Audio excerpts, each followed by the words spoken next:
हरिओम। स्वागत है आप सभी का गीता ज्ञान में। हम अध्याय 18 पर हैं और आज जो श्लोक है वो भी 18 ही है। अध्याय 18 का श्लोक 28। 18 भगवान कह रहे हैं ज्ञाता, ज्ञान और ज्ञेय, यह तीन प्रकार की कर्म प्रेरणा है तथा कर्ता, करण और कर्म, यह तीन प्रकार का कर्म संग्रह है। अब यहां पर कर्म प्रेरणा और कर्म संग्रह दो की बातें हो रही है। तो कर्म प्रेरणा अर्थात जो अंदर से उठती है, जो विचार के स्तर पर, जो भाव के स्तर पर, जो करने के भाव के स्तर पर शुरू होती है, वो कर्म प्रेरणा है। और जैसे कर्म किया जाता है फिजिकली, वो कर्म संग्रह है। तो पहली बात है ज्ञाता, ज्ञेय और ज्ञान। ज्ञाता का मतलब है कि मैं मतलब जो ज्ञान प्राप्त करने वाला है, जो सारी नॉलेज को लेने वाला है, जगत की सारी जानकारियां। जैसे कोई पेड़ है तो कोई अंदर है जो जान रहा है कि ये पेड़ है, जान रहा है कि यह अमुक है, ये आकाश है, ये धरती है। कोई जान रहा है कि यह ये व्यक्ति है। कोई जानने वाला है। जहां पर पूरे उस वस्तु के, पदार्थ के, व्यक्ति के इंप्रेशंस पड़ते हैं, वो जानने वाला है। यदि जानने वाला ही ना हो और वस्तु, पदार्थ, व्यक्ति सामने उपलब्ध हो तो हम जान नहीं सकते। जानने वाला जरूरी है। जैसे हम सोए हुए हैं, जानने वाला अभी जागृत होकर बाहर प्रकट नहीं हो रहा। तो ऐसे में कोई भी पदार्थ, कोई भी व्यक्ति हमारे आसपास हो तो आप समझ नहीं पाएंगे, क्योंकि ज्ञाता ही, जो ज्ञान में जानने वाला है, वो ही इस समय पूरी तरह से प्रकट होकर बाहर की तरफ नहीं जा रहा है। तो ज्ञाता का मतलब है जानने वाला, और ये ज्ञाता, जो जानने वाला है, यह अहंकार के आधार पर होता है। यह शुद्ध आत्मा नहीं है। शुद्ध आत्मा तो जानता थोड़ी है, वो तो है ही है। जो जानता है, आत्मा नहीं जानता, बल्कि उससे नीचे की एक फैकल्टी है जो शुद्ध अहम भाव है, वो ज्ञाता होता है। वो जो ज्ञाता है वो पहली अंदर की स्थिति है। दूसरी है ज्ञेय। ज्ञेय का मतलब है सामने कोई पदार्थ, कोई वस्तु जो जानी जाए। एक तो जानने वाला है, किसको जानेगा? तो कोई तो सामने होगा। तो जो सामने है, जो पदार्थ है, जो ऑब्जेक्ट है, उसको कहते हैं ज्ञेय। उसको जाना जा रहा। तो जानने वाला एक है, एक है वस्तु जिसको जाना जाएगा, जाना जा रहा है। दो चीजें हो गई। और एक है इनके बीच का तार, इनके बीच की ऐसी एक स्थिति जिससे जानने की क्रिया हो रही है। ज्ञाता ज्ञेय की तरफ जा रहा है, उसे कहते हैं ज्ञान। जो बीच का एक सेतु है वो ज्ञान कहलाता है।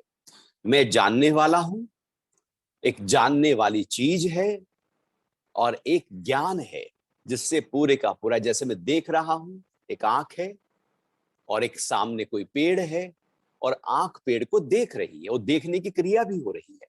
आंख हो, पेड़ भी हो, देखने की क्रिया ना हो तो क्या देखेंगे? आंख ही ना हो तो कैसे देखेंगे? पेड़ ही ना हो तो क्या देखेंगे? तो तीनों चीजें यहां पर चाहिए। या यूं कहें कि महर्षि पतंजलि जिस तरह से त्रिगुण प्रकृति की बात करते हैं, जैसे सांख्य दर्शन त्रिगुण प्रकृति की बात करता है, गीता में भी वैसे ही त्रिगुण प्रकृति की बात कही गई है। और हर जगह पर तीन भेद यहां पर किए जा रहे हैं, सत्व रज तम के आधार पर। यहां भी तीन भेद हो रहे, ज्ञाता, ज्ञेय और ज्ञान। तो ये जो ज्ञाता ज्ञेय ज्ञान है, ये बहुत ही सूक्ष्म स्थिति है हमारी, ये विचार के स्तर पर, ये भाव के स्तर पर, ये अंतरतम में होता है। या बाहर कुछ नहीं हो रहा है, स्थूल रूप से हम कुछ कर नहीं रहे। आप बैठकर सोच सकते हैं किसी के बारे में, जिसके बारे में सोचा जा रहा है वो ज्ञेय हो गया, सोचने की क्रिया ज्ञान हो गई और सोचने वाला ज्ञाता हो गया। अभी यहाँ पर कोई स्थूल रूप से पदार्थ भी आपके पास नहीं है, कोई वस्तु नहीं, कोई व्यक्ति नहीं। आप विचारों के स्तर पर अपने साथ बैठकर भी यह क्रिया कर सकते हैं, लेकिन उसमें तीनों घटेंगे। प्रारंभ में तीनों घटेंगे। फिर क्या होगा, जैसे जैसे हम ध्यान करते जाते हैं, ज्ञाता ज्ञेय ज्ञान, जैसे जैसे ध्यान करते जाते हैं वैसे वैसे ये तीन जो त्रिपुटी है ये धीरे धीरे कम होती चली जाती है। केवल लक्ष्य दिखाई देने लगता है, जिसको महर्षि पतंजलि कहते हैं तदेवार्थ मात्र निर्भासम स्वरूप शून्य मिव समाधि। अपना स्वरूप शून्य जैसा हो जाता है, ध्यान की क्रिया कहीं खो जाती है, केवल लक्ष्य दिखाई देने लगता है, केवल परम तत्व दिखाई देने लगता है। तो ज्ञाता ज्ञेय और ज्ञान, ये तीन कर्म प्रेरणा है। ऐसे ही कर्म संग्रह तीन हैं और उनको कह रहे हैं कर्ता, करण और कर्म। कर्ता मतलब कर्तापना, मैं करता हूं, ये कर्ता भाव है। मैं हूं, मैं ये करता हूं, मैं वो करता हूं, मैंने ये किया, मैंने वो किया, इतने सारे काम मैंने कर दिए। वो करना करना करता करता करता जो है वो हमारे अंदर है, और उस कर्तापने के आधार पर, उस अहंकार के आधार पर हम कर्म करते हैं। सबसे पहले कर्तापने से कुछ उठता है, कुछ कर्म करने का भाव उठता है। चलो ये कर्म करते हैं, चलो ये खाते हैं, वो घूमने जाते हैं। कहां से उठा? अंदर से उठा। अंदर भी कहां से उठा? कुछ किया तो कर्तापने से उठा। तो यदि कर्तापना है तो फिर आगे और प्रकट होगा।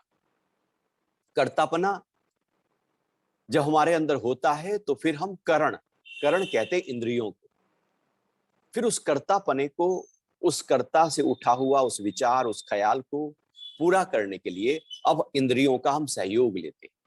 5 ज्ञानेंद्रियां, 5 कर्मेंद्रियां और एक मन, इनका सहयोग लेते हैं। ये 11 की 11 जो करण है, जो इंद्रियां हैं, जिनको ख कहा जाता है, जो कर्तापन उठा, ये करना है। तो केवल उठने से काम तो हम कर नहीं पाएंगे। आपके अंदर उठा, चलो घूम के आते हैं। अब केवल उठ जाने मात्र से आप घूम के नहीं आए, आपको पैरों की जरूरत पड़ेगी, हाथों की जरूरत पड़ेगी, आंखों की जरूरत पड़ेगी, आपको पूरी इंद्रियों की जरूरत पड़ेगी, मन की जरूरत पड़ेगी, बुद्धि की जरूरत पड़ेगी। अब आपको जरूरत पड़ने वाली है उस कर्तापने को पूरा करने के लिए। वो जो कर्तापने को पूरा करने की जरूरत है उसको भगवान कह रहे हैं करण। और फिर जो तीसरी स्थिति है वो है कर्म। तो कर्तापने से उठा, करण को साथ लिया और हमने अब कर्म किया।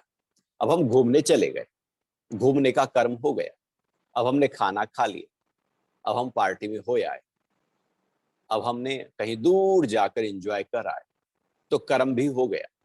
अंदर से उठा, अरे ये तो बिल्कुल गंदा आदमी है, तो इसके लिए व्यक्ति ऐसी तो क्रोध करता है, ऐसे ही तो बिल्कुल बिखरे हुए शब्द देता है, गाली ऐसी तो निकलती है। अंदर से उठा कर्तापने से, मुंह, जुबान जो करण है, जो इंद्रिय है, उस जुबान से शब्द बोला और जो बोलने की क्रिया हो गई वो कर्म हो गया।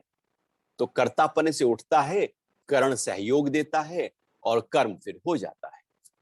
और इस तरह से इन तीनों के आधार पर हम अपने कर्मों को इकट्ठा करना शुरू कर देते हैं, जिसको कहा जा रहा है कर्म संग्रह। संग्रह हो रहे हैं कर्म हमारे, इकट्ठा हो रहे हैं कर्म हमारे।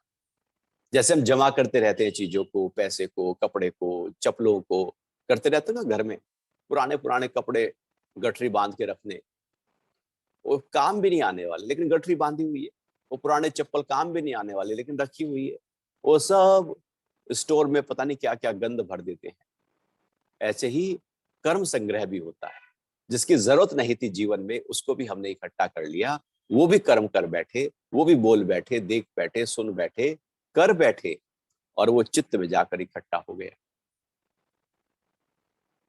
तो एक तो भाव के स्तर पर होता है, मन के स्तर पर होता है, विचारों के स्तर पर होता है, बिल्कुल अंतरतम के स्तर पर कोई कर्म होता है, और एक स्थूल रूप से कर्म होता है। दोनों ही कर्म होते हैं, एक प्रेरणा के आधार पर होता है, एक संग्रह के आधार पर होता है। लेकिन जो मन के स्तर पर, विचारों के स्तर पर कर्म उठता है, वहां भी कर्मों का संग्रह होता है। ऐसा नहीं है कि वहां पर भी आपके कर्म इकट्ठा नहीं होते, होते हैं, जरूर होंगे, होंगे ही होंगे, क्योंकि अंदर से तो उठ गया है। लेकिन वो दिखेंगे नहीं, प्रकट नहीं होंगे, कोई उसको समझ नहीं पाएगा, देख नहीं पाएगा। हमारे अंदर किसी के लिए क्या भाव उठ रहा है, किसी को क्या पता। हम शायद उससे मीठा मीठा बोल रहे हैं, लेकिन अंदर तो कड़वा है। तो दिख रहा है मीठा, है कड़वा। तो जो यहां पर दो भेद कर रहे हैं कि एक तो अंदर की स्थिति है और एक बाहर की स्थिति है। अंदर कड़वा, बाहर मीठा, या कई बार अंदर बहुत मीठा होता है और बाहर कड़वा होता है। अब बच्चों को डांटते हैं, अंदर तो प्रेम है उनके लिए, लेकिन बाहर भारी भरकम हम शब्द देते हैं, वो कड़वापन, लेकिन वो अंदर मीठा है। तो जो अंदर है वो एक अलग स्थिति हो सकती है, जो बाहर है वो अलग स्थिति हो सकती है। कर्म दोनों के बन जाते हैं। क्योंकि कोई खाली व्यक्ति बैठकर कुछ भी ऊल जरूल सोचने लगे, किसी के बारे में सोचने लगे, चोरी चकारी के बारे में सोचने लगे, वासना के बारे में सोचने लगे, हत्याओं के बारे में सोचने लगे, कुछ भी सोच ले, समाज पर उसका कोई असर नहीं आएगा। समाज वैसे ही झुका त्यों चलता रहेगा। असर आएगा तो व्यक्ति पर आएगा, सामाजिक रूप से नहीं आएगा। एक है व्यक्तिगत उसका प्रभाव आना, एक है सामाजिक रूप पर प्रभाव आना। तो अब जब हम सोचा, एक तो यह हुआ कर्म प्रेरणा, और दूसरा हुआ कर्म संग्रह कि हमने कर दिया।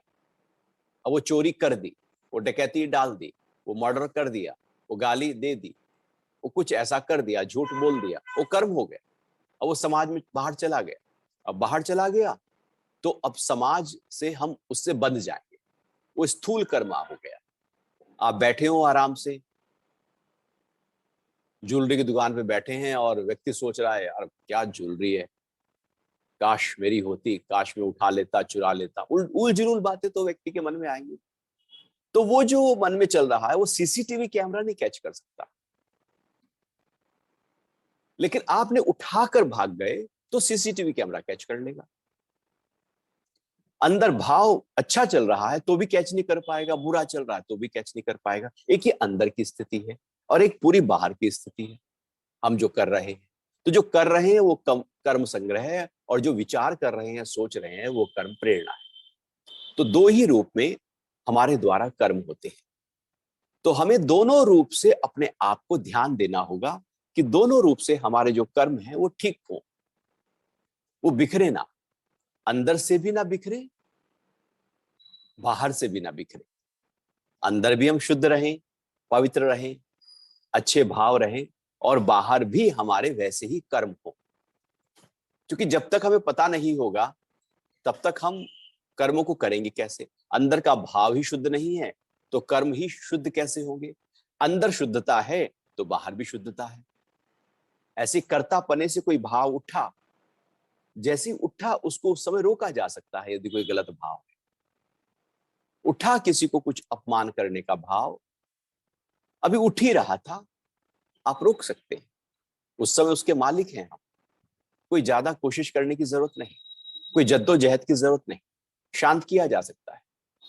ऊर्जा उठी ही थी गलत दिशा की तरफ, वो शांत हो सकती है।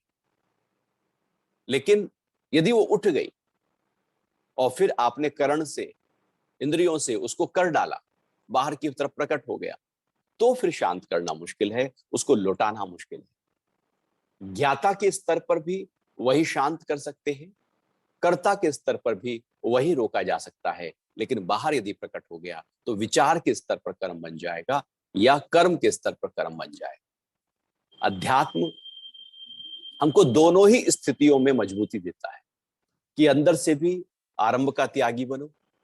जब कुछ उठ ही रहा था, देखो, समझो, जानो क्या उठ रहा है।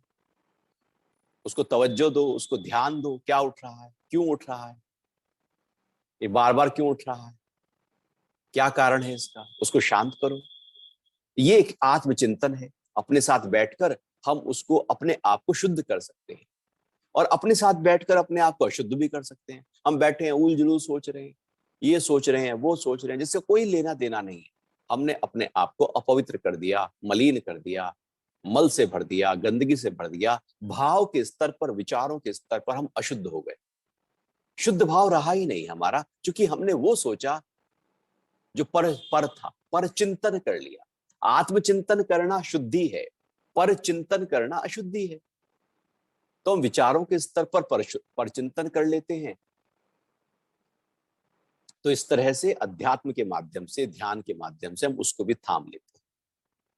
आगे भगवान कह रहे हैं सांख्य दर्शन में गुण भेद से, ये 19वां श्लोक है, ज्ञान, कर्म और कर्ता के तीन तीन भेद कहे गए हैं, उन्हें भी तू भली भांति सुन।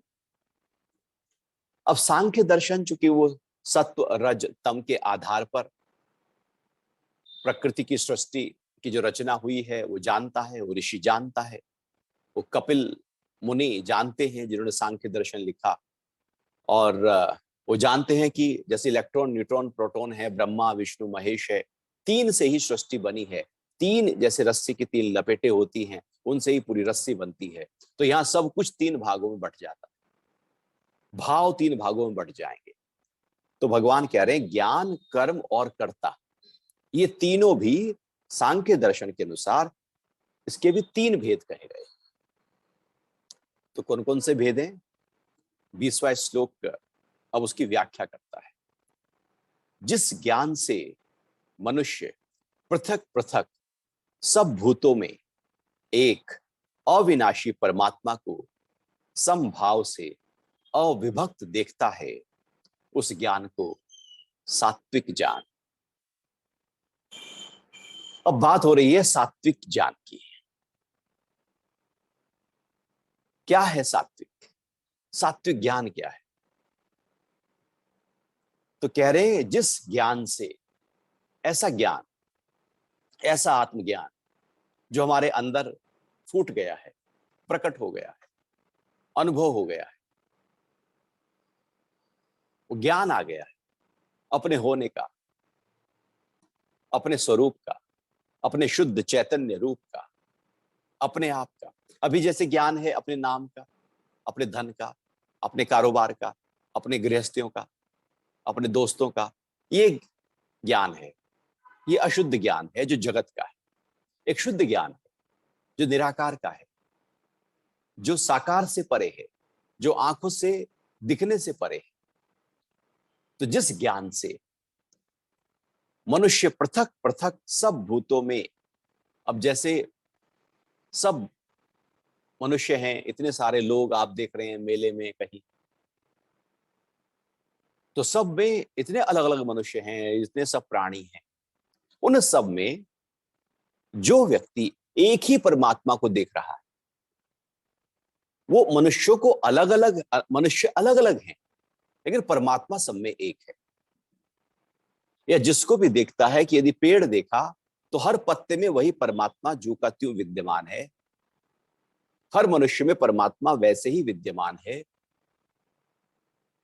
जैसे हम मोतियों की माला देखते हैं तो हर मोती के पीछे धागा होता है। वो 108 मोती हैं, मोती दिख रहे हैं और हम मोती ही देखते हैं। वो किस धागे में पिरोए गए हैं वो तो हम देखते नहीं हैं। भगवान कह रहे हैं वो जो धागा है वो तो एक है। हर व्यक्ति के अंदर वही परमात्मा रचा बसा है। उसी परमात्मा के आश्रय से सब जीवन को पा रहे हैं।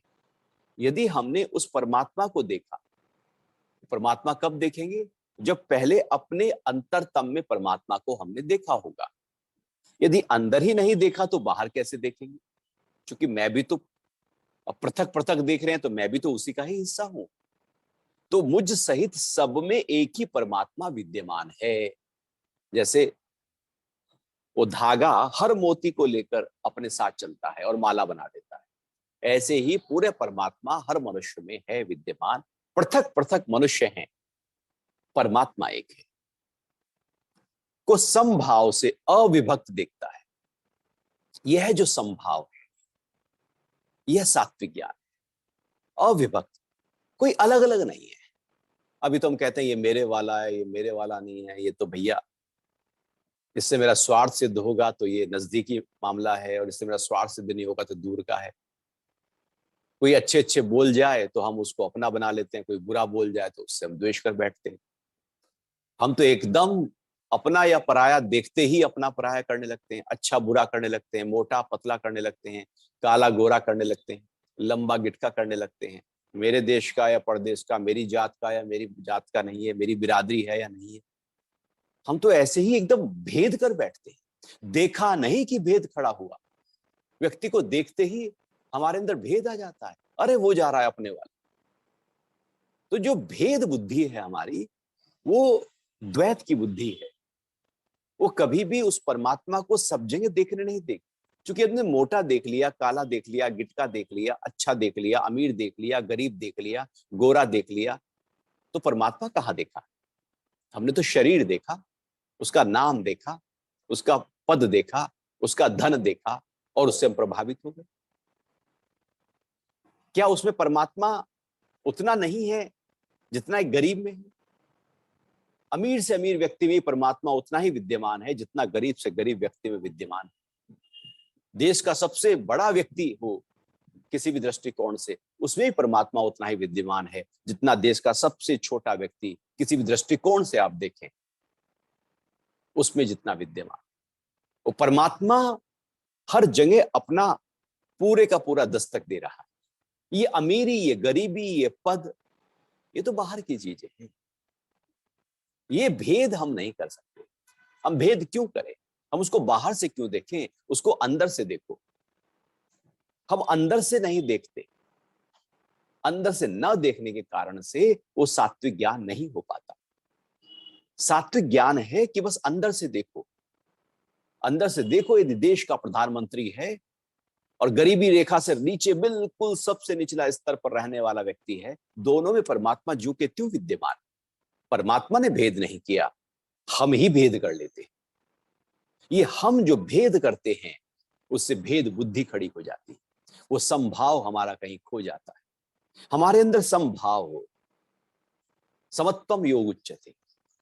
समभाव का मतलब है एक जैसा भाव सबके लिए। हम दो भाव क्यों करें? विषमता क्यों लेकर आए?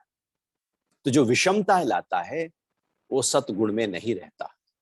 तो कह रहे हैं कि जो जिस ज्ञान से मनुष्य पृथक पृथक सब भूतों में एक अविनाशी परमात्मा को समभाव से अविभक्त देखता है, उस ज्ञान को सात्विक ज्ञान, वो सात्विक ज्ञान है, शुद्ध ज्ञान है, प्योर ज्ञान, एकदम रियल नॉलेज। अपने अंदर भी परमात्मा को देखा, जिधर देखता हूं उधर तू ही तू है, जहां देखूं वह तू ही है। वो नामदेव का उदाहरण आता है ना, और नामदेव ने पकाई रोटी कुत्ते ने उठाई, पीछे घी का कटोरा लिए जा रहा, बोला रूखी तो ना खाओ साईं घी तो लेते जाओ, रूप अपना क्यों मुझसे छिपा रहा, तेरा मेरा एक रूप फिर काहे को हुजू। नामदेव रोटी पका रहे, झोपड़ी में पका रहे हैं, कुत्ता आया, कुत्ता रोटी लेके उठा के भाग गया। अब नामदेव ने देखा कुत्ता रोटी लेकर जा रहा है, तो पीछे जो घी का कटोरा था वो लेके भागे जा रहे हैं कुत्ते के पीछे, और कह रहे हैं अरे जब मैं रूखी नहीं खाता तो तुझे रूखी खाने कैसे दूंगा? जो तू है सो मैं हूं। तेरा आकार श्वान का है, कुत्ते का है, मेरा मनुष्य का है, बस इतनी सी बात है। अंतर तो देखा जाए परमात्मा के नजरिए से तो कुछ भी नहीं, शरीर के नजरिए से अंतर है। लेकिन ऐसे ही है कि जैसे आप सोने का कोई आभूषण लें, आप कुंडल लें, बाली लें, अंगूठी लें, या कोई हार लें, या कोई माला लें, या कुछ भी आप, इतने सारी ज्वेलरीज अलग अलग तरीके से डिजाइन की जाती हैं। तो आप जो भी ज्वेलरी है उस समय सोना तो वही है ना। आप सुनार के पास उस ज्वेलरी को लेकर जाएं बेचने के लिए, तो वो सोना देखेगा या उसका डिजाइन देखेगा? वो डिजाइन के पैसे देने वाला नहीं है, वो तो सोने के पैसे देगा। कितना है, कितनी परसेंटेज? वो लोहार लोहा देखेगा, कुम्हार माटी देखेगा। हम हैं कि अटक जाते हैं किसी डिजाइन के ऊपर। ये हमारी भेद बुद्धि है। अभेद बुद्धि क्या है? उसका जो मूल तत्व है, जो परम तत्व है, उसको देख रहे हैं। तो नामदेव देख रहे हैं कि जो मैं हूं वही तू है, जो मैं हूं सो ही तू है, कोई अंतर नहीं। तो ये जो ज्ञान है ये सात्विक है। आगे 21वें श्लोक में फिर भगवान कह रहे हैं कि किंतु जिस ज्ञान से मनुष्य सब भूतों में भिन्न प्रकार से अनेक भावों को अलग अलग जानता है, उस ज्ञान को राजस ज्ञान। अभी तो एक जाना था, सबको एक देखा, और जिस ज्ञान से देखा वो सात्विक था। सात्विक का मतलब है संतुलन। ज्ञान मतलब पूरी तरह से बहती हुई ऊर्जा ऊर्ध्व गति होकर संतुलित हो गई है। अब उस संतुलन से और अंतर्मुखी हो गई है, और उस संतुलन से जो हम देखेंगे वो सब संतुलन होगा। यदि असंतुलन से देखेंगे तो सब असंतुलन होगा। ऐसे ही चोर को सब चोर दिखाई देते, लोभी को सब लोभी दिखाई देते हैं, कामी को सब कामी दिखाई देते हैं। जो हमारे अंदर है वही हम देखते हैं सब में, उसमें वही दिखाई देगा। यदि हमारे अंदर चोर का ही भाव नहीं है तो हमें चोर भी दिखाई दे नहीं सकता। एक नागा स्वामी है, उनके लिए कोई चोर ही नहीं है, क्योंकि उनके पास कोई चुराने के लिए है ही नहीं। क्या लंगोटी भी नहीं है उनके पास, तो क्या कोई चुरा लेगा? अब उनके लिए कोई चोर बना ही नहीं, क्योंकि वहां कुछ भाव ही नहीं है। तो सात्विक ज्ञान है कि पूरी तरह से संतुलन की स्थिति पैदा हो गई, और फिर जब संतुलन हल जाए तो अब हम अलग अलग देखते हैं। अपने को अलग देखते हैं और दूसरों को अलग देखते हैं, सबको अलग अलग देखते हैं।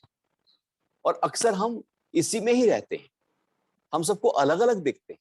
अपने को कुछ और देखते हैं, भाई को, बहन को, माता को, पिता को, बच्चों को, सबको अलग अलग रूप में देखते हैं। और फिर अड़ोसी पड़ोसी मित्र और दूर तक जहां भी बाहर घूमने जाए वहां पर सबको अलग अलग देखते हैं। सात्विक ज्ञान में सबको एक देख लिया, अब सबको अलग अलग देखा, पृथक पृथक देखा, और सबके लिए अलग अलग भाव उठे। भाव ही उठते हैं, ये अच्छा है, ये अच्छा नहीं। आदमी को देखते ही हम एकदम मोड़ लगा देते हैं, अच्छा है या अच्छा नहीं। और जीवन भर इसी तरह से अलग अलग देखते चले जाते हैं, और भेद बुद्धि हमारी पैदा हो जाती है, और हम कर्म बनाना शुरू कर देते हैं। सात्विक ज्ञान में कर्म नहीं बनेगा, रास्तिक में बन जाएगा, क्योंकि अलग अलग देख लिया, क्योंकि द्वैत खड़ा हो गया। सात्विक ज्ञान अद्वैत में टिका देगा, रास्तिक ज्ञान द्वैत में ठहराया हुआ है। तो हम पृथक पृथक सबको अलग अलग देख रहे हैं, और सबकी अलग अलग आत्मा देख रहे हैं, सब में अलग अलग परमात्मा देख रहे हैं, सबके अलग अलग रूप देख रहे हैं, सबके अलग नाम, सबके शरीर अलग, सब कुछ अलग अलग देखा जा रहा है। पृथक पृथक कर दिया, ऐसे ही कर दिया कि जैसे हम उस माला को सात्विक ज्ञान में तो धागा देख रहे थे, मोती पर नजर नहीं। अब रास्तिक ज्ञान में मोती पर नजर है, धागा कहीं छुप गया। अब उस मोती पे भी अलग अलग मोती देख रहे हैं, ये थोड़ा सा ना सफेद ज्यादा है, ये थोड़ा मोटा है, ये पतला है, ये थोड़ा सा ज्यादा जो मोती है बहुत ही महंगा मोती है। तो इस तरह से अब हम उस अलग अलग मोतियों को देखना शुरू कर दिया, धागा छूट गया। ये है राजसिक ज्ञान। और अक्सर इसी राजसिक ज्ञान, प्रकृति में राजसिक ज्ञान चाहिए, क्योंकि उसके बिना तो व्यवहार कैसे होगा। अध्यात्म में सात्विक ज्ञान चाहिए, प्राकृतिक में राजसिक ज्ञान चाहिए, क्योंकि व्यवस्था को बनाए रखने के लिए अलग अलग तो देखना पड़ेगा। अब ये अलग अलग देखने की क्रिया ही राजसिक है। एक देखने की क्रिया, ऐसा नहीं हो सकता कि हम अंदर से तो एक देख रहे हैं और बाहर से अलग अलग देख रहे हैं, फिर तो नामदेव जी फिर कुत्ता देखते, कुत्ते के पीछे वो अंदर से एक देख रहे हैं तो सबके अंदर एक ही देख रहे हैं। वो मीरा के सामने जब काला नाग आता है तो उसमें वो कृष्ण देख रही है, वो कुछ अलग नहीं देख रही है, कृष्ण देख रही है, नाग नहीं देख रही है।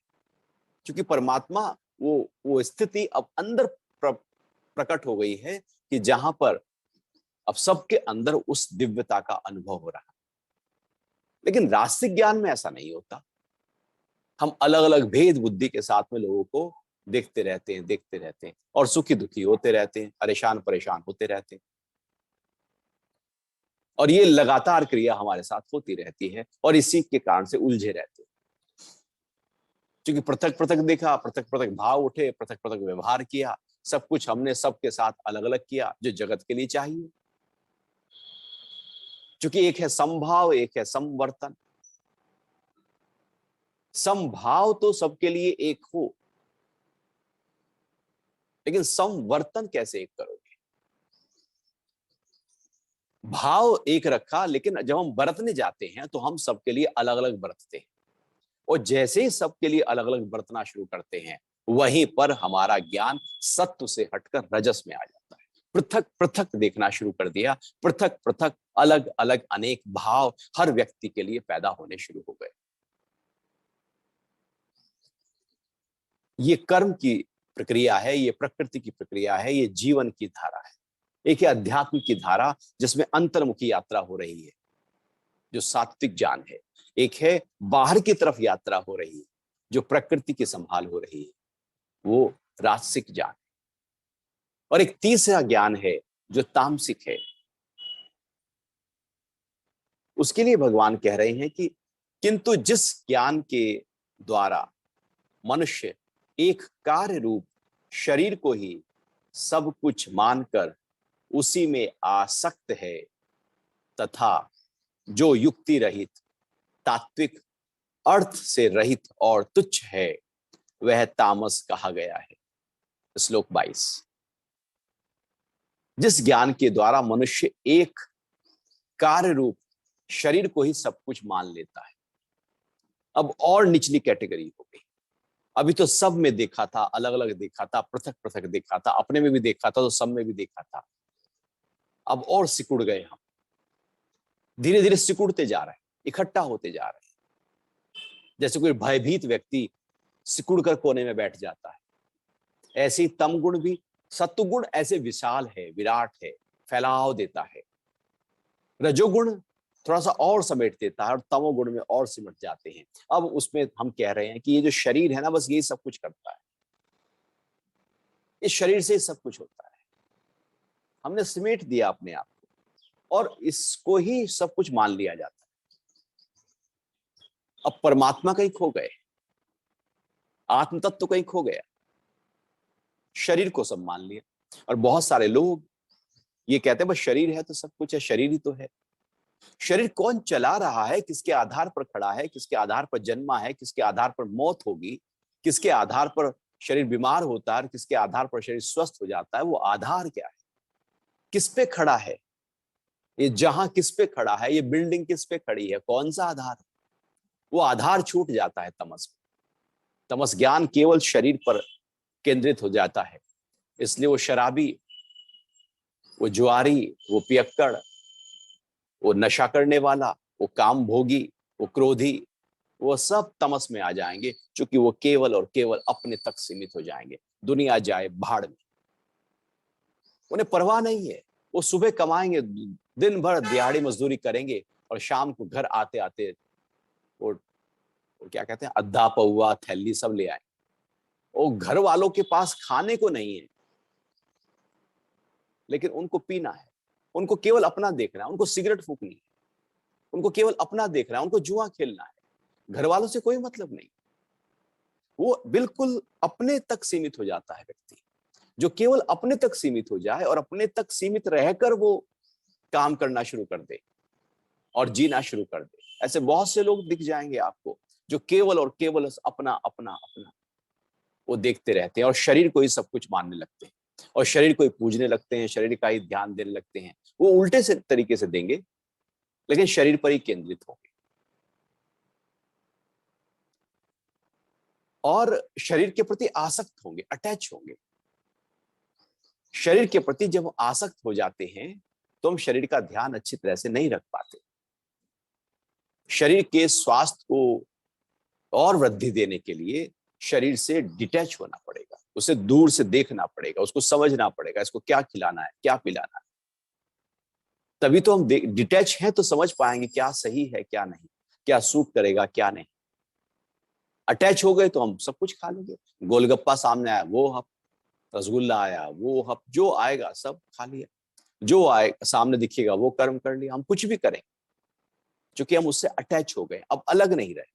अलग हो तो कोई देखने वाला हो, कोई बताने वाला हो, समझाने वाला हो, कहने वाला हो, अच्छा और बुरा बता देने वाला हो, मित्र और शत्रु में भेद करा देने वाला हो, कोई तो हो। लेकिन तमस में सब हो जाता है क्योंकि चेतना ही पूरी तरह से कहीं ऐसे दब जाती है, उसके ऊपर धूल आ जाती है, आवरण आ जाता है, पर्दा आ जाता है और व्यक्ति केवल अपने शरीर के प्रति आसक्त होकर बैठ जाता है।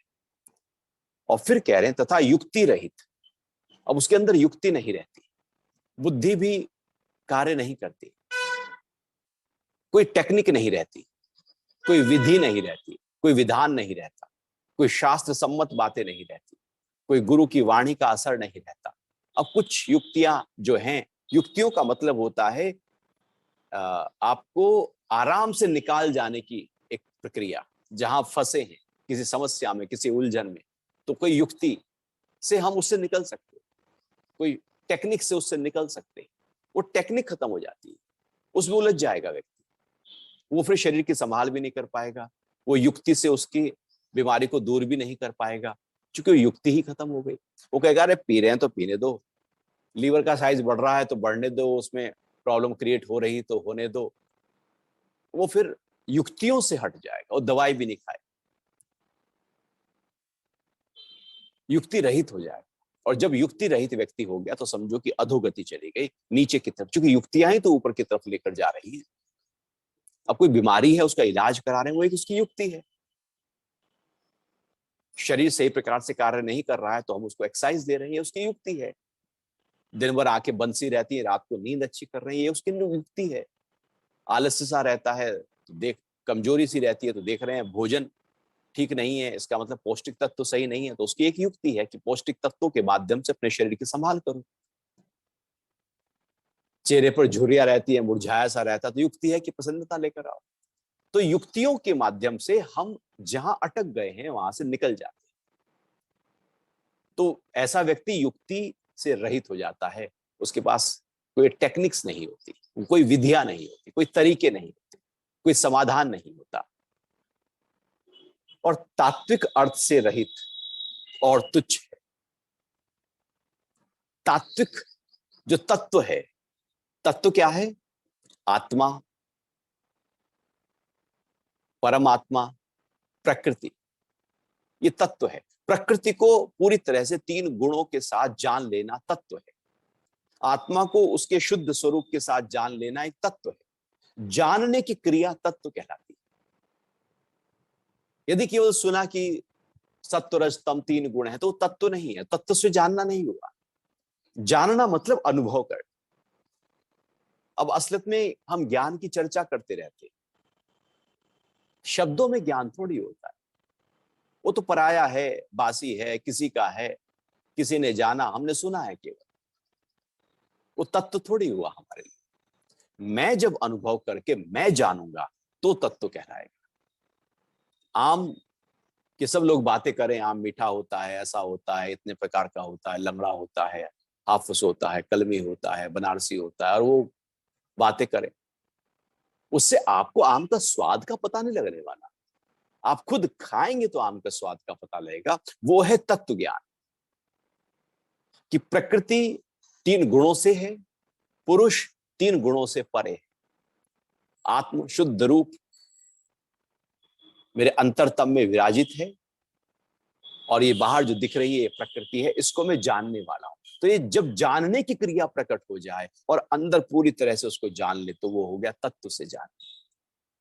और यहां भगवान कह रहे हैं जो तामसिक व्यक्ति है, जो तामसिक ज्ञान है, उसका तत्व खत्म हो जाता है, वो तत्व से नहीं जान पाता। तात्विक रथ, अर्थ से रहित और तुच्छ, वो बिल्कुल तुच्छ भी हो जाएगा, एकदम निकृष्ट कोटि का, सबसे निचले स्तर पर वो जीवन जी रहा होगा। जीवन को सबसे ऊंचे स्तर पर भी जिया जा सकता है, फलक के साथ, रौनक के साथ, उत्साह के साथ, उमंग उल्लास स्फूर्ति के साथ भी जिया जा सकता है, हल्केपन और फूल जैसे सुगंध के साथ भी जिया जा सकता है। और परेशान होकर, हताश होकर, निराश होकर, उलझनों में, झंझटों में, स्ट्रेस, टेंशन, झगड़े करते हुए भी जिया जा सकता है। वो तो हमारे ऊपर है कि हम जा रहे हैं, दो रास्ते हैं, एक उबड़ खाबड़ है और एक स्मूथ रास्ता, हाईवे है, फ्रीवे है, हम किस पे चलें? हम तो उबड़ खाबड़ रास्तों को पकड़ लेते हैं जीवन की यात्रा। वो स्थूल रूप से कार हम वहां दौड़ाएंगे जहां पर रास्ता पूरा खाली हो, लेकिन जीवन की यात्रा उबड़ खाबड़ वाली पकड़ लेंगे। दुखी हो रहे हैं, परेशान हो रहे हैं, हताश हो रहे हैं, नाराज हो रहे हैं, डर से बैठे हैं, भयभीत बैठे हैं, क्रोध से भरे बैठे हैं, राग से भरे बैठे हैं, तो ये यात्रा जीवन के सबसे निचले स्तर पर जी जा रही, वो तुच्छ है, बिल्कुल ऐसे। तुच्छ मतलब जो रखने योग्य नहीं, जो शोभायमान नहीं, शोभा युक्त नहीं, जो रौनक नहीं देगा। तो लोग जीवन को तुच्छ स्तर पर भी जी सकते हैं, अर्थात ऐसा ज्ञान जो केवल शरीर को ही सब कुछ मानता है, शरीर के प्रति आसक्त व्यक्ति हो गया है, उसके अंदर युक्ति भी नहीं है, कोई टेक्निक नहीं है, कोई तत्व का ज्ञान नहीं रहा और तुच्छ है, वह तमस कहा गया। वो जो ज्ञान है वो ज्ञान तमस है। तो इस तरह से सात्विक ज्ञान, राजसिक ज्ञान और तामसिक ज्ञान, तीन ज्ञान की चर्चा भगवान ने यहां पर की। अब आगे जो चर्चा करने वाले हैं वो कर्म तीन प्रकार के कैसे होते हैं। अभी तो ज्ञान की चर्चा तीन प्रकार की हो गई, फिर कर्म भी तीन प्रकार के होंगे। अब भगवान सत्व रज तम के आधार पर यहां हर चीज तीन भेदों में टूट जाती है, आखिर में आकर तीन भेद ही होंगे। जैसे अणु के भी तीन होते हैं, एक से तीन बनेंगे, तीन से फिर वो नौ होंगे, फिर वो तीन में ही बढ़ते, मल्टीप्लाई तीन से होगा। यहाँ पर सब कुछ तीन से होता है, क्योंकि प्रकृति त्रिगुणात्मा है, तीन गुणों से बनी है, रची है, इसलिए सब कुछ यहाँ पर तीन तीन की गिनती से होता है। और गीता में बार बार वही तीन की गिनती, वही ब्रह्मा विष्णु महेश, वही इलेक्ट्रॉन न्यूट्रॉन प्रोटॉन को पकड़ा हुआ है, जिसकी चर्चा जो कर्म तीन प्रकार के हैं उसके हम आगे करेंगे। अभी थोड़ा समय हुआ है कुछ प्राणायाम और ध्यान के लिए, तो सबसे पहले खड़े हो जाते हैं, खड़े हो जाओ। हाँ, और खड़े होकर ताड़ासन का अभ्यास करते हैं। अंगुलियां फंसाइए, हथेलियां पलटिए और खींचिए अपने शरीर को ऊपर की तरफ, पूरा खींचिएगा। हाथ थोड़े पीछे ले जाओ और पूरा खींचो, जितना खींच सकते हैं, पूरा खींचा हुआ शरीर। एड़ियां भी उठा दो जी और मुस्कुराओ, खींचो हाथों को पीछे की तरफ। हमारा मुस्कुराना कम हो गया, तनाव बढ़ गया, दुख बढ़ गया, मुंह लंबा ज्यादा रहने लगा, गोल कम हो गया। मुंह को गोल करो, मुंह प्रसन्नता लेकर आओ, खींचो हाथों को, पूरा खींच लेना। एड़ियां भी उठी हैं और फिर धीरे से वापस लौट आते हैं। दोनों पैरों को थोड़ा सा खोल लीजिएगा, पैरों को खोलकर दोनों हाथों को सामने ले जाएं और दोनों हाथों को ले जाएं एक तरफ, लेफ्ट साइड में पूरा घुमा दो पीछे की तरफ, पूरा बाईं तरफ। हाथ पूरे पीछे जाकर वहां रुक जाएं, कमर को घूम जाने दें, गर्दन को मुड़ जाने दें, कमर पर असर पड़ने दें, कमर के साइड में, पेट पर भी इसका प्रभाव। फिर धीरे से लौट आइए, राइट साइड में घूम जाएं, पूरा दाईं तरफ घूमकर कमर को दाईं तरफ साइड में घुमाकर उसको लचीलापन दें। कब्ज की शिकायत को दूर करने में, बड़ी आंत को बल देने में बड़ा अच्छा है। फिर बीच में आ जाएं, हाथों को सामने सीधा करें, हाथों को फूल जैसा बनाएं।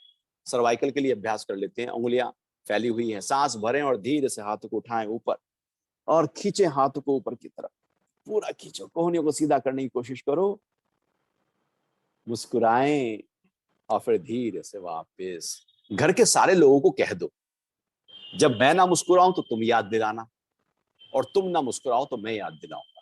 अब जिनके आसपास हो कह दो सबको, आप देखेंगे कुछ ही दिनों में सारी नेगेटिविटी आपकी साफ हो जाएगी, धुल जाएगी।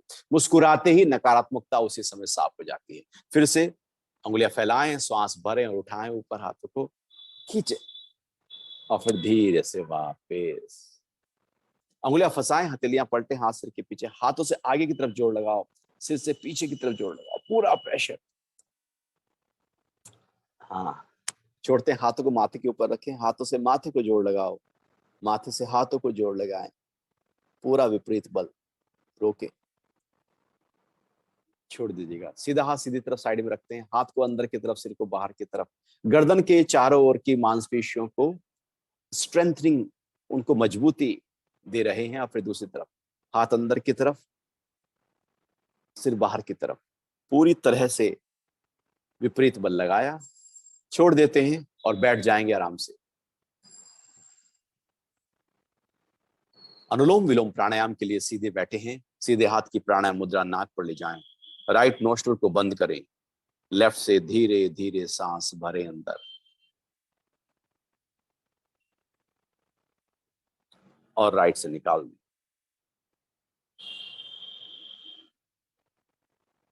फिर राइट से भर लें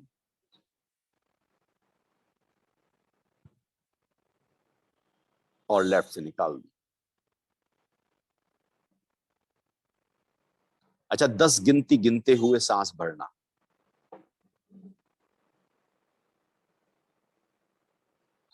और 20 गिनती गिनते हुए श्वास निकालना।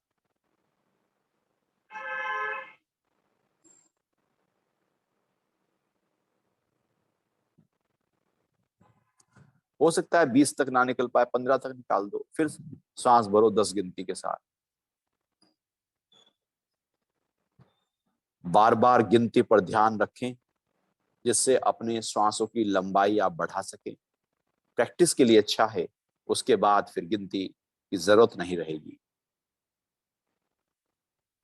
धीरे धीरे सांस को लंबा गहरा निकालना है, धीरे धीरे भरना है।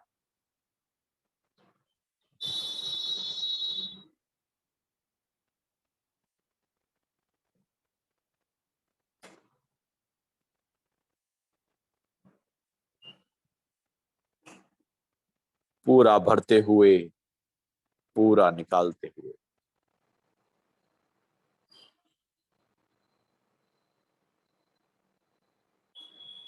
ध्यान सांसों पर टिका हुआ है।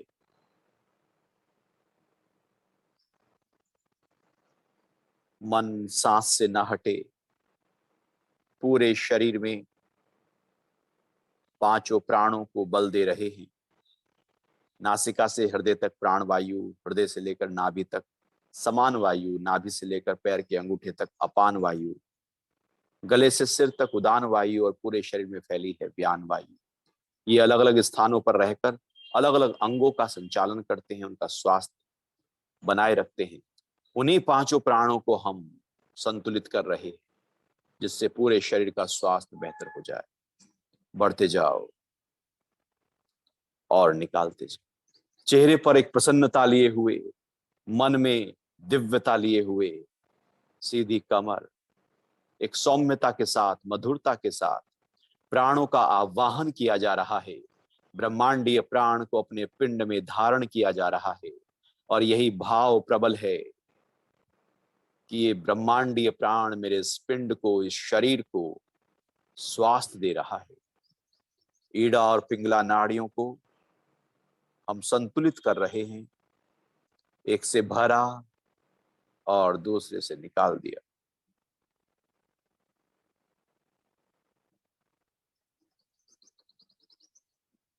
निरंतर प्राणों का घर्षण हो रहा है, जो प्राण अग्नि को पैदा करेगा। शरीर पूरी तरह से ठहर रहा है, हल्का हो रहा है। शरीर के हर अंग में, रोम रोम में, हर सेल तक एक विश्राम की अवस्था को यह अभ्यास पहुंचाता हुआ, तनाव मुक्त करता हुआ किसी भी सेल में, किसी भी अंग में जो सूजन है, इन्फ्लेमेशन है, जिससे रोग पैदा होते, या प्राण की कमी हो रही है जिससे रोग पैदा होते, उसको दूर किया जा रहा है। ये अभ्यास मनोकायिक रोगों को दूर करने में, मन के रोगों को दूर करने में अति लाभकारी है। बस बढ़ते जाइए एक से और दूसरे से निकाल रहे। क्योंकि हम मन को प्राणों पर ठहरा देते हैं और मन का बॉस प्राण है। प्राण से मन को ताकत मिलती है। जब प्राण ही संतुलित हो गया तो मन तो स्वतः संतुलित होने लगता है। इसलिए कितना भी तनाव हो, क्रोध हो, डर हो, दुख हो, असहजता हो अंतरतम में, आप अनुलोम विलोम कर लें, एकदम सहज हो जाएंगे, हल्के हो जाएंगे, तनाव मुक्त हो जाएंगे। क्योंकि मन ऊर्जा से, प्राणों से भर गया। जब मन में प्राण बिखर जाते हैं तो मन तनाव से भरता है। जब प्राण बढ़ जाते हैं तो मन एकाग्रता, शांति, ठहराव और ध्यान से भरता है। हम पूरा धीरे धीरे श्वास भर रहे हैं और धीरे धीरे निकाल रहे हैं। मेंटल हेल्थ के लिए रामबाण की तरह कार्य करने वाला यह अभ्यास, जो हमारी भारतीय और सनातन परंपरा में संध्या काल में इस अभ्यास को आवश्यक रूप से किया जाता है, जिससे ईड़ा और पिंगला नाड़ियां संतुलित बनी रहे और संतुलन रहे शरीर के स्तर पर, मन के स्तर पर, प्राणों के स्तर पर, बुद्धि के स्तर पर, भावों के स्तर पर। जब सब संतुलन बन जाता है तो सत्गुण बढ़ जाता है और यही सत्गुण फिर हमको गुणातीत अवस्था में टिका देता है। एक से भरा, दूसरे से निकाला, अंत में राइट से भर ले और फिर लेफ्ट से निकाल दीजिएगा। हाथ को आहिस्ता से नीचे लाकर सौम्य भाव के साथ सीधे बैठे रहे और युक्त रहें, जुड़े रहें अपने आप से। जहां आप हैं,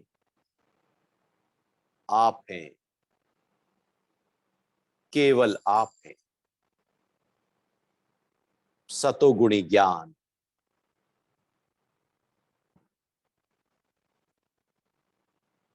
जहां अनुभव हो रहा है विराटता का, विशालता का, दिव्यता का। बैठे रहें अपने साथ। कुछ टाइट ना करना, न तन को न मन को, बस ढीला रखना, सहज रखना। यदि कोई आवाजें बाहर से आए तो भी कोई विरोध ना करना, बाहर का कुछ विरोध ना करना, सहज रहना। ये आवाजें बाहर की आएंगी, चली जाएंगी, ख्याल आएगा, चला जाएगा, भाव उठेगा, शांत हो जाएगा। आप उसमें अपनी ओर से कुछ जोड़ना नहीं, अपना सहयोग नहीं देना, अपना मत नहीं देना। वो धीरे धीरे उठने वाला हर फुरना शांत हो जाएगा। वो आपकी ऊर्जा, आपकी रुचि चाहता है, आपने रुचि ही नहीं दिखाई तो सब ठहर जाएगा। बंद आंखों के साथ ध्यान की अवस्था में कुछ पलों के लिए बैठे रहे। ध्यानम निर्विष्यम मनः। मन जब विचारों से, विषयों से, ख्यालों से, वृत्तियों से हट जाता है, विमुख हो जाता है, उस अवस्था को ध्यान कहते हैं।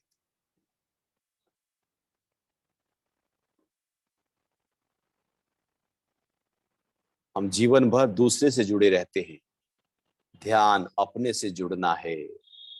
शुद्धतम स्वभाव से जुड़ना ध्यान है।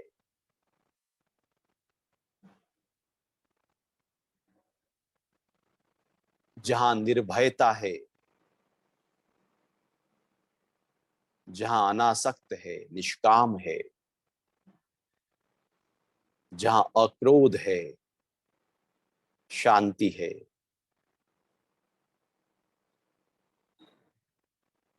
हम उसी ही शुद्धतम तत्व का अनुभव कर रहे।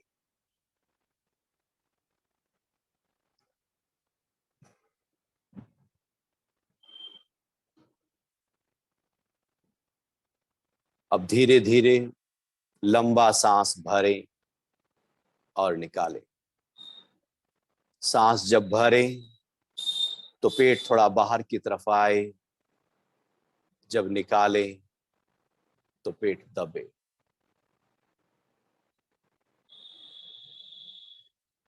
सांस पूरा भरें और पूरा निकालें।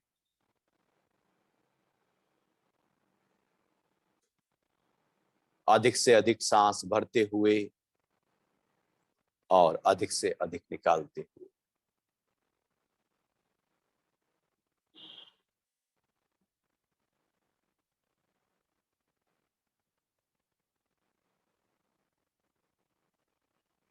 भरते जाएं, निकालते जाएं।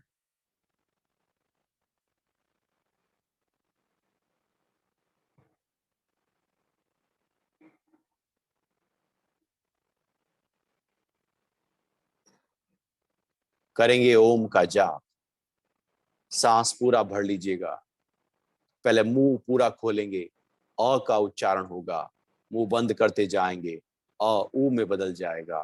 पूरा मुंह बंद होने पर ऊ मौ में बदल जाएगा। जिह्वा का कोई प्रयोग नहीं है, केवल एक ध्वनि पैदा कर रहे। अ से पेट से स्वर उठेगा, ऊ में वक्षस्थल से, म में मस्तिष्क से। सांस भर लीजिए। आ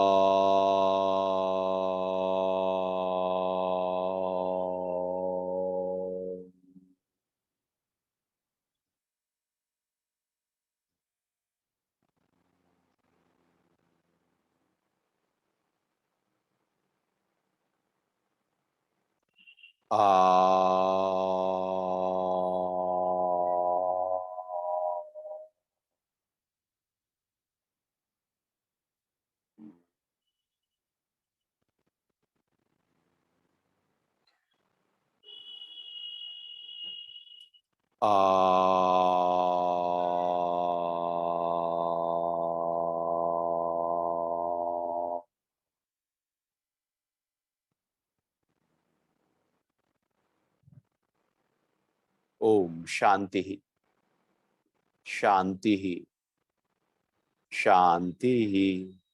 हाथ को उठाकर हथेलियों को रगड़ लीजिए, गर्म कर लीजिए।